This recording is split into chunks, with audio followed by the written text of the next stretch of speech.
Kembali lagi di Bincang Wrestling Podcast. Sesuai dengan prediksi, nggak sesuai dengan prediksi juga sih.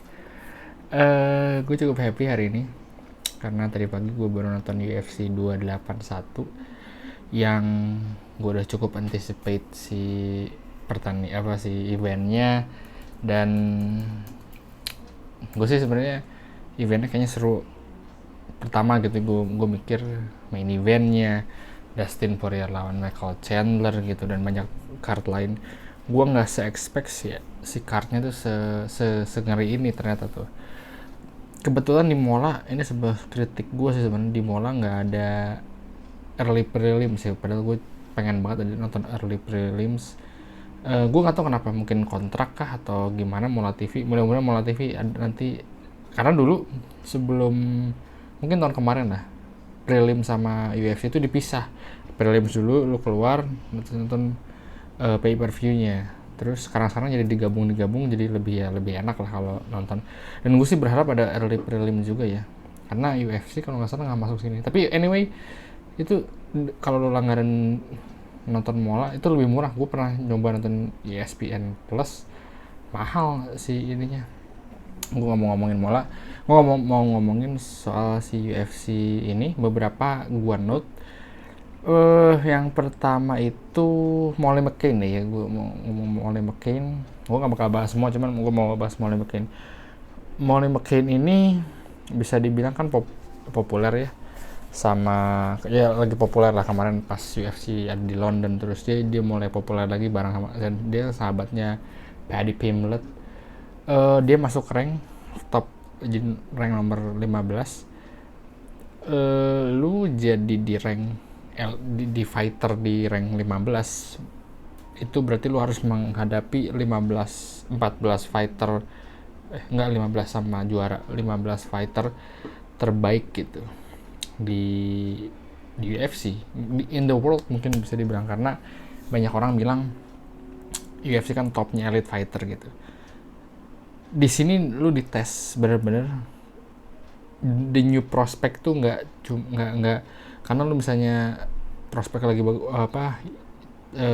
top young and upcoming fighter gitu yang masih muda, terus kerjanya knockout, menang terus, wah seru. Nah pas lihat elite fighter gimana nih, karena lu kalau lihat elite fighter mentalnya beda, tekniknya beda gitu. Contoh kayak Jiri Prochazka, dia dalam tanda kutip bisa nggak bisa dibilang beruntung sih, cuman dia kayak kaget lawan orang sekaliber Glover yang dia usianya masih muda 28, sementara Glover yang 42, tapi dia kewalahan gitu. Dan kalau dia lihat dari scorecard, Glover menang kalau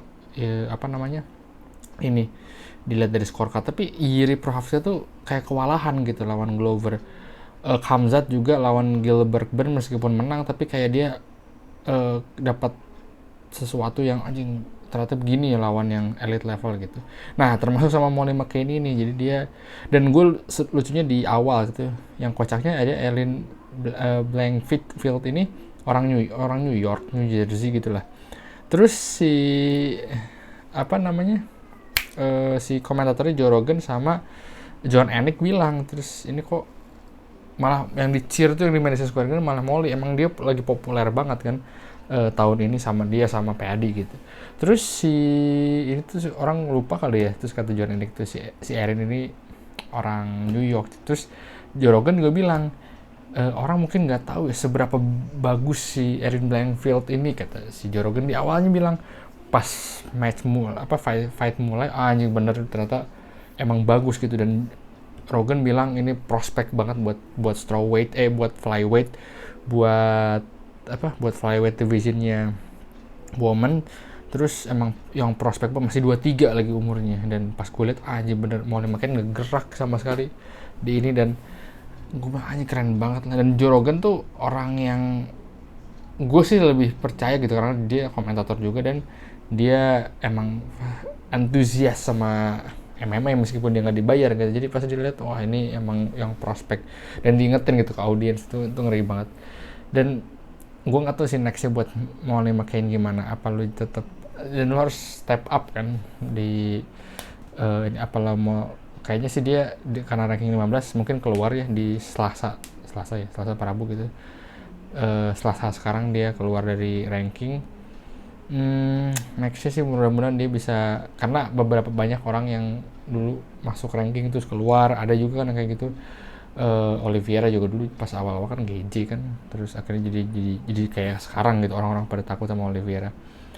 Terus Dominic Reyes yang ini banget, dulu sempat ada dia tuh mirip kayak Alexander Gustafsson yang pertandingan fight dia lawan John Jones tuh bisa dibilang close fight tapi malah menang ke, banyak orang yang bilang pas Gustafsson sama si John Jones, ada yang bilang Gustafsson menang, ada yang bilang John Jones menang gitu, tapi banyak orang yang bilang Gustafsson menang.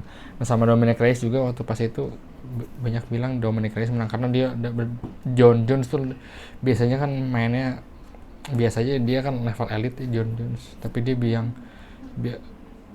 close gitu sama John Jones dan dia kalah. Terus akhirnya dia sekarang udah berapa kali dia di knockout sama Yuri, terus tadi juga knockoutnya ngeri banget sih si Dominic Reyes. Dan kalau kayak gitu kan sulit gitu untuk kalau orang udah pernah kena knockout gitu yang kayak tadi, kayaknya untuk bangkit lagi tuh kayaknya sulit gitu si Dominic Reyes. Apalagi Dominic Reyes umur berapa sih, dia udah gak muda lagi tuh, dia mana sih umurnya, masih 32 aja, ternyata masih muda ya. Gue kira udah tua, tapi dia fightnya juga baru ya. Oh, dia tuh baru fightnya, dia tuh mirip kayak Gustafsson beneran, undefeated, bagus banget, sama John Jones kalah, terus dia kalah sama tapi dia yang ngalahin sih Jan Blachowicz, Yuri sama Ryan Spann. Kasihan sih sebenarnya, dan masih muda juga. Apakah dia move to middleweight atau tetap di lightweight?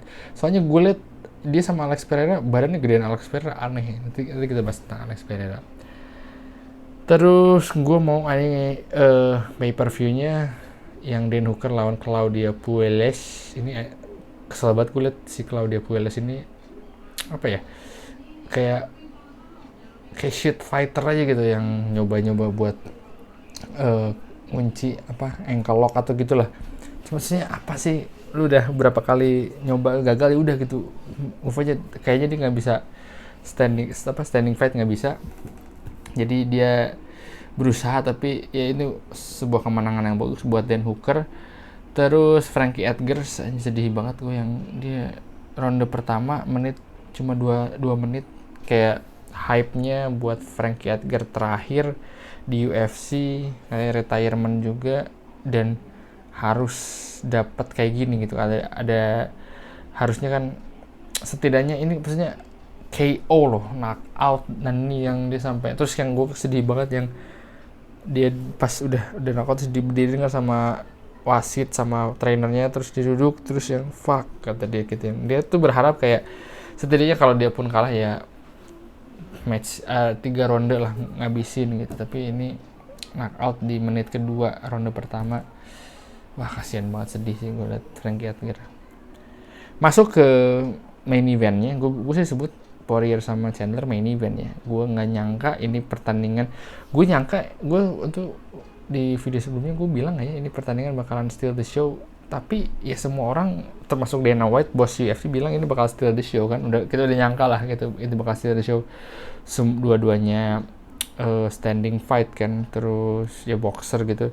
Dan emang gue sampai ronde ketiga gue nggak tahu gitu siapa yang menang. Untungnya ini submission ya, maksudnya Chandler kalah submission. Kalau ini masuk decision gue nggak bakal tahu siapa yang menang. Gue belum lihat scorecardnya juga, tapi Dustin Poirier versus Michael Chandler scorecard. Gue belum lihat scorecardnya nih. Tuh scorecardnya aja ini banget, Poirier 9 tuh sama 19 close fight banget. Jadi ini bakal ditentuin di ronde ketiga, dan menurut gue bakalan kontroversial sih kalau misalnya ini lanjut ke decision. Tapi Dustin Poirier bisa gitu akhirnya reverse jadi rear naked choke dan dia menang, bawa kemenangan. dan dia jadi salah satu fight of the night. Dan Michael Chandler ini gue nggak tahu nih kedepannya Michael Chandler gimana, tapi Michael Chandler ini salah satu tipe orang yang meskipun dia kalah, dia tuh dibilang nggak malu-maluin gitu kalahnya, dan dia membuat senang banyak orang. Dia tuh kayak petarung aja gitu, kayak warrior lah gitu. Jadi kalau kalah juga orang masih tetap respect gitu sama dia. Dia kalah sama Gaethje, orang masih tetap respect. Kalah sama Oliveira gitu, ini orang emang gila satu ini, yang kecil badannya cuman nggak bisa di drop segitu gampangnya. Poirier juga gue nggak tahu kedepannya gimana, apa nextnya bakal Chandler lawan Oliveira atau Gaethje lawan Poirier, itu udah pernah ya, gue nggak tahu, atau Beneil Darius lawan Poirier gitu, karena si nextnya kan Islam Makhachev sama Alexander Volkanovski. Nanti kita bahas itu di terakhir. Zhang Weili sama Carla Esperanza, ini yang pernah gue bahas kemarin. Emang si Zhang Weili jadi dia juara baru. Gue nggak tahu sih itu apa ya, emang udah kayak Zhang Weili menang tuh kayak Carla Esperanza udah senior gitu, kayak gue sih ya apa ya, udah kayak dia menang gitu. Nah ini yang gue mau bahas sebenarnya, middleweight champion. Sesuai yang prediksi gue tuh yang pas kemarin, gue bilang kayaknya si Izzy bakalan lebih jadi kayak dia tuh kayak chess move gitu. Pas gue perhatiin, oh iya, Izzy tuh lebih kayak chess move. Dia gerak sedikit ke sini, terus dia respon lawan. Jadi dia emang monitoring si lawannya gitu. Kenapa bisa kalah ini kan mirip-mirip kasusnya sama Kamaru Usman. Bedanya Kamaru Usman knockout ya, tiba-tiba satu pukulan knockout, sementara kalau Pereira tuh yang dibombardir strike. Tapi yang pas di ending tuh gue nggak begitu kaget karena si Pereira gitu, karena pas dia si Muku yang si itu udah jatuh gitu kan, si Izzy udah jatuh, gue bilang oh iya emang ini kalah gitu. Kalau Usman tuh sama Edward kaget banget, soalnya lagi hit di head kick langsung kalah gitu kan. Ini kan dan si Izzy juga udah pas di stop sama referee, kenapa gitu kan si Izzy. Tapi kalau lihat dari scorecard emang close banget, si Izzy bakal menang, mirip kayak Kamaru Usman, mirip kayak Glover yang sedikit lagi dia bakal bisa mempertahankan juaranya gitu, si Izzy. Yang gue salut, dari semua orang pasti salut ya sama Izzy, yang performance-nya dia, taktiknya, menurut dan ini si Joe Rogan dan komentator ke Joe Rogan dan DC bilang Alex Pereira ini bukan belum di elite level fighter, kan dia kan fast track ya, belum pernah lawan Robert Whittaker, Martin Vettori, Paulo Costa, Jared Cannonier gitu, orang-orang level gatekeepernya di middleweight division gitu. Sementara Izzy udah pernah ngalahin. Bukan berarti si Pereira bisa mengalahkan Izzy, dia bisa mengalahkan dengan gampang Whittaker, karena orang-orang ini beda-beda kan, si karakternya beda-beda, cara fight-nya gitu. Dan gue sih kalau ngelihat ya next fight misalnya Izzy lawan Pereira rematch gitu, Izzy Pereira 2 di MMA, bakalan lebih seru. Dan kalau misalnya Pereira tetap menang dari Izzy gitu, gue rasa itu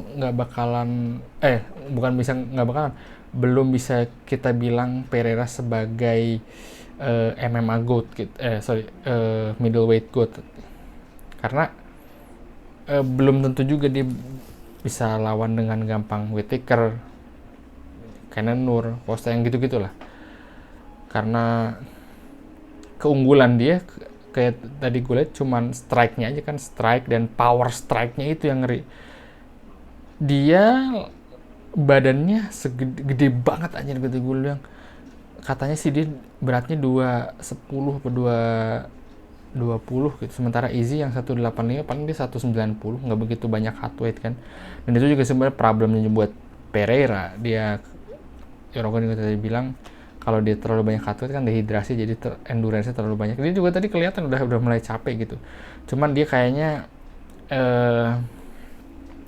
nahan tenaganya untuk di akhir, karena kalau dia udah terlalu capek di depan kayak Shane Carwin gitu, wah dihabisin, capek malah jadi bahaya kalah. Dia nahan di ronde 5 baru si Izzy dihabisin dan kalah gitu. Gue sih sebenarnya senang ya, karena ada kalau juara itu ada yang terus diganti gitu. Nextnya buat Pereira sebenarnya ya semua orang pasti pengen kan ngelihat rematch mereka, dan Izzy pasti udah dapat rematch, soalnya kan dia defense-nya banyak banget sama Kenan Nur, Whittaker, banyak lah, dia udah fighting champion gitu. Gue nggak tahu tempatnya bakal di mana, katanya gosipnya bakal di Nigeria atau di itu di mana sih, di Brazil, orang Brazil udah ada banyak lah gitu tahun depan, tapi yang sekarang kan lagi fokus dulu Leon Edwards sama Usman kan. Gue bakal seru, dan nextnya kalau ini sih sebenarnya gue sih lebih pengennya Pereira, maksudnya gini, Izzy next fight itu langsung dapat match champion, tapi terserah championnya siapa. Tapi yang jelas si Pereira, gue sih lebih pengennya Pereira lawan Whittaker dulu, yang Whittaker lawan Vettori kan di Perth kalau nggak salah ya, di Perth itu lawan Pereira. Gue sih sebenarnya lebih pengen bisa Izzy tuh kalau nggak salah tahun ini udah 3 pertandingan 2022 iya, Robert Whittaker, Jared Cannonier, Pereira tahun kemarin 2 pertandingan, Dan Blachowicz sama Martin Vettori tahun 2022, 2019 3, 2018 4, 2017 2. Maksudnya dia fighting champion. Yang jelas gue sih kalau ini misalnya Izzy liburan dulu lah lu. Ini biar Pereira lawan siapa gitu yang menurut gue bakal lebih seru. Biar Pereira lawan Whittaker, gue sih lebih pengen kayak gitu, karena lebih seru Alex Pereira lawan Robert Whittaker middleweight champion gitu, daripada Alex Pereira lawan Robert Whittaker nggak ada champion. Gue sih lebih pengen itu ya, kayak Edward sama Usman kan gitu. Mending Edward, tapi orang-orang lebih pengen cepet-cepet, tapi menurut gue Edward lawan siapa aja dulu, nanti Usman baru lawan menangnya gitu. Itu sih kalau gue untuk middleweight keinginan gue ya, tapi pasti Izzy lawan siapa namanya, Pereira gitu. Nextnya UFC